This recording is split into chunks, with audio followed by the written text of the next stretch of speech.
নমস্কার বন্ধুরা, হিরাজ কিচেনে জানাই আপনাদের সবাইকে স্বাগত।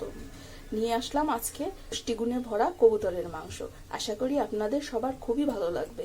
একবার কবুতর ভুনা করার জন্য আমি এখানে 3টে কবুতর নিয়ে নিয়েছি।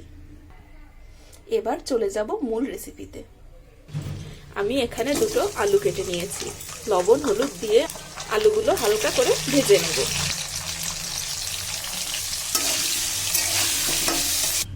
আলুগুলো ভেজে একটি পাত্রে উঠিয়ে নিয়েছি।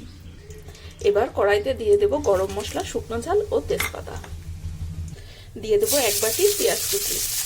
পেঁয়াজগুলো আমি হালকা বাদামি করে ভেজে নেব।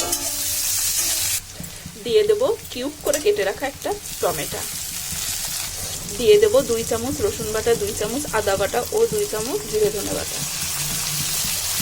দিয়ে দেব 2 চামচ ঝালের গুঁড়ো ও 2 চামচ হলুদের গুঁড়ো।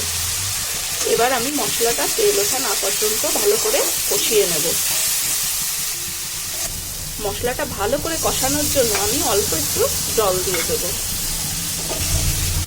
মশলা থেকে তেল উঠে এসেছে। এবার আমি দিয়ে দেব কবুতরের মাংস।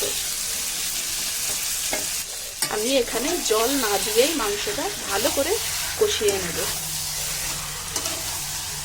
এইবার দিয়ে দেব পরিমাণ মতো লবণ।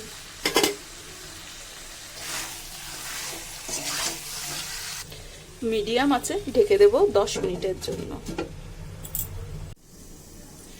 10 মিনিট পরে ফিরে আসলাম। আমি আবারও মাংসটা নেড়ে দেব। খেয়াল রাখতে হবে যেন তলে না লেগে যায়। এ পর্যায়ে কিছু কাঁচা রসুন। আবারও ঢেকে দেব 5 মিনিটের জন্য। মাংস আমার ভালোভাবে কষানো হয়ে গেছে। এ পর্যায়ে দিয়ে দেব গরম জল।